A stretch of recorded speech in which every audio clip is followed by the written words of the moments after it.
Jehanabad police ने 3 शातिर अपराधियों को गिरफ्तार किया है। इन अपराधियों ने 2 दिन पहले एक किशोर को गोली मारी थी, जिसमें वह गंभीर रूप से घायल हो गया था। पुलिस ने आरोपियों के पास से 2 देसी कट्टे भी बरामद किए हैं। एसडीपीओ राजीव कुमार सिंह ने प्रेस कॉन्फ्रेंस में बताया कि गुप्त सूचना के आधार पर सकूराबाद थाना क्षेत्र के खानपुर गांव में एसआईटी की टीम ने डॉग स्क्वाड की मदद से छापेमारी की। पुलिस को आता देख अपराधी भागने की फिराक में थे, लेकिन खदेड़ कर पुलिस की टीम ने इन्हें पकड़ लिया। गिरफ्तार लोगों में श्याम कुमार भी शामिल है, जिस पर पहले से कई आपराधिक मामले दर्ज हैं। जांच में पता चला है कि श्याम एक संगठित गिरोह चलाता है, जो दिन में बंद घरों की रेकी करता था और रात में चोरी की घटना को अंजाम देता था। गिरोह मुख्य रूप से जेवरात और नकदी की चोरी करता था। पुलिस ने बताया कि गिरोह के अन्य सदस्यों की तलाश की जा रही है। टेक्निकल इन्वेस्टिगेशन के दौरान ये पता चला है कि इनके घरों की कुछ महिलाएं भी इस गिरोह में शामिल थीं। पुलिस कई बिंदुओं पर जांच कर रही है। माना ये जा रहा है कि पूछताछ में कुछ और घटनाओं का भी खुलासा होगा।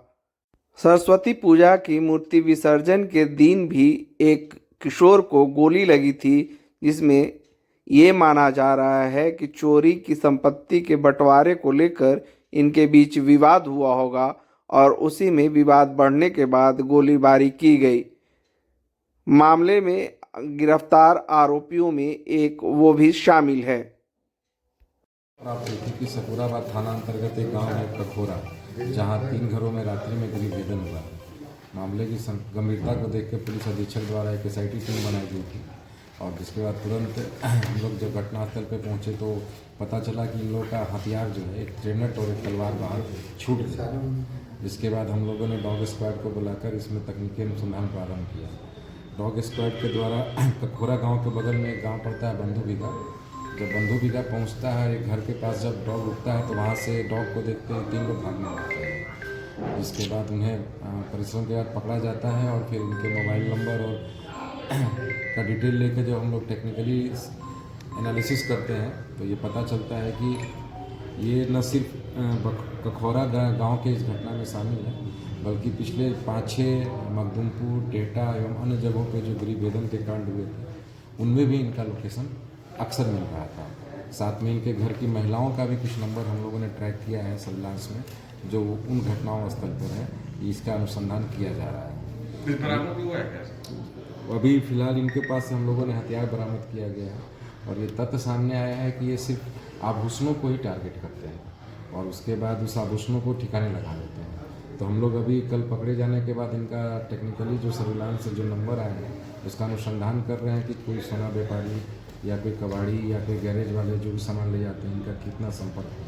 इसके बाद हम लोग की रिकवरी है। गैंग के रूप में ये लोग काम कर रहे थे क्या? गैंग के रूप में काम कर रहे थे और जिले के पिछले 6-7 कांडों में इनका संलिप्तता सामने आया है, जो तकनीकी रूप से आया है। सर, हथियारों के बल पे बंधक बना के भी लूटपाट? नहीं, ऐसा कोई घटना नहीं है। इनका अभी जो एमओ रहा है वो है ये बंद घरों की रेकी करते हैं और इस हर सर्विलांस में ये ना आया है कि रेकी का जो नंबर है इनका आता है दिन में और रात्रि में ये अपना सब कुछ मोबाइल बंद करके हथियार ही अपनी सेफ्टी के लिए इस्तेमाल करते हैं। और कल पूछताछ के क्रम में इन्होंने अपनी संलिप्तता भी स्वीकार की है कि हाँ हम लोगों ने ये काम किया है। और साथ में एक अभी सरस्वती पूजा के टाइम एक गोली कांड हुआ था, उसमें भी इन लोगों ने स्वीकारा है कि हम ये झगड़ा हम लोगों से ही हुआ था समोसा को खाने को लेकर। और इसमें दूसरा पक्ष जो तुला बिहगा और शंकर विभाग के लड़कों के साथ झगड़ा हुआ था, उसी में ये गोली चली थी और इस गोली कांड का विसर्जन से कोई संबंध नहीं है। हम लोग ये भी पता करने का प्रयास कर रहे हैं कि इसके पीछे चोरी का बंटवारा है या कोई अन्य तथ्य है, क्योंकि ये बाकी लोगों के पकड़े जाने के बाद पूर्णतः इस बात की खुलासा हो जाएगी। गिरोह कितने लोगों का है? फिलहाल अभी हम लोगों ने 3 लोगों को गिरफ्तार किया है और 3-4 संदिग्ध नंबर आए हैं, उनकी हम लोग सत्यापन कर रहे हैं और उनकी भी शीघ्र गिरफ्तारी करेंगे हम लोग। पहले का भी कोई अपराधी? हाँ, इसमें जो श्याम सुंदर है उनका काफ़ी लंबा इतिहास रहा है।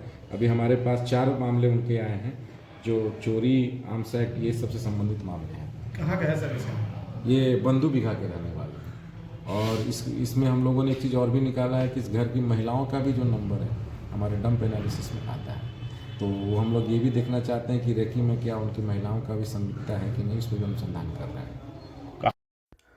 अपने आसपास की ताज़ा तरीन खबरों के लिए हमारे चैनल द क्रॉनिकल टाइम्स को सब्सक्राइब करें, शेयर करें और लाइक करें।